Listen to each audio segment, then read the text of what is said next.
दोस्तों कोर्ट ने बहू को इतने सारे अधिकार दे दिए हैं दोस्तों कि अब बहू की जगह सास पर अत्याचार हो रहा है दोस्तों। और अक्सर बहुत सारे मामलों में देखा जाता है दोस्तों आए दिन कि सास के साथ भी बहुएं मारपीट करती हैं, घरेलू हिंसा करती हैं और दहेज एक्ट का यानी कि दहेज का जो कानून है उसका इस्तेमाल करने की धमकी देकर कि उन्हें फंसा ना दें, इस डर से हमेशा डराया जाता है और कहीं ना कहीं बुजुर्ग सास भी खामोश रहती हैं दोस्तों। और ऐसे में आज हम समझेंगे दोस्तों कि बहू की प्रताड़ना से बचने के लिए कानूनन सास के पास क्या क्या अधिकार है दोस्तों।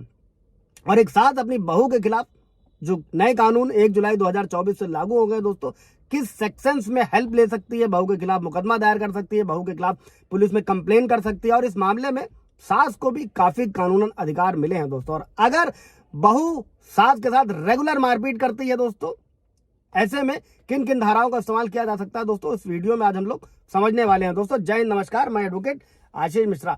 लाइक कर दीजिएगा, शेयर कर दीजिएगा, सब्सक्राइब कर दीजिएगा ताकि ये इन्फॉर्मेशन और लोगों को मिल सके। अगर किसी भी तरीके से सास अपनी बहुओं से पीड़ित है, जहां पर बहू गाली गलौज करती है, मारपीट करती है या तमाम किसी भी तरीके से परेशान करती है दोस्तों, कोई सवाल जवाब होगा आप लोगों का तो कमेंट में पूछ लीजिएगा, क्लियर कर दिया जाएगा दोस्तों।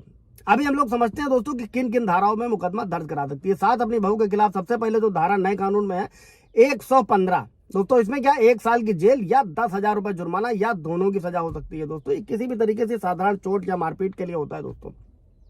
चूंकि ये नॉन कॉग्निबल ऑफेंस है, जिसका मतलब है कि इस मामले में जो आरोपी व्यक्ति होता है उसको जमानत आसानी से मिल जाती है। इसी के साथ में है दोस्तों धारा 116, 117, 118 का सबसेक्शन 1 और सबसेक्शन 2। और 117 का क्या मतलब है दोस्तों, इसमें स्वेच्छा से किसी को चोट पहुंचाना, इसमें 7 साल की जेल और जुर्माना दोनों का प्रावधान है दोस्तों।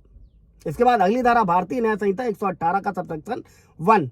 अगर कोई भी व्यक्ति खुद की इच्छा से जानबूझकर किसी व्यक्ति को खतरनाक हथियार या किसी भी तरीके से चोट पहुंचाता है, यानी कि बहू अगर सास को चोट पहुंचाने का प्रयास करती है दोस्तों, तो ऐसे में 3 साल की कैद, 20,000 रुपए जुर्माना। इसी के साथ में अगर किसी ऐसे तरीके से बहू हमला करती है दोस्तों जिसमें गंभीर चोट पहुंचने का अपराध है दोस्तों, ऐसे में पीड़ित व्यक्ति की अगर जान भी जा सकती है, यानी कि सास की जान भी जाने का खतरा है, तो ऐसे में 1 साल से लेकर आजीवन कारावास या जुर्माना या दोनों से दंडित किया जा सकता है दोस्तों। और इसके बाद में अगर बहू सिर्फ गाली गलौज करती है, अपमान करती है, बेइज्जती करती है दोस्तों, इसमें भारतीय न्याय संहिता की धारा 79 के तहत सास अपनी बहू के खिलाफ कंप्लेन करा सकते हैं। इसका मतलब क्या होता है कि कोई भी शब्द बोलना या किसी स्त्री के सील का अपमान करने का इरादा, कोई इशारा करना इस सेक्शन के अंतर्गत आता है दोस्तों। इसमें भी 3 साल की जेल का कारावास या जुर्माना दोनों दिया जा सकता है दोस्तों। ये सास को भी सारे प्रोटेक्शन कानून से मिले हुए हैं। और इसके साथ में ही जो सास है वो अपनी बहू के खिलाफ भी घरेलू हिंसा का मुकदमा दर्ज करा सकती है। अगर बहू ने मान लीजिए पूरे घर पे घरेलू हिंसा का मुकदमा दर्ज कराया हुआ, सास और ननद का भी नाम लिखाया हुआ है,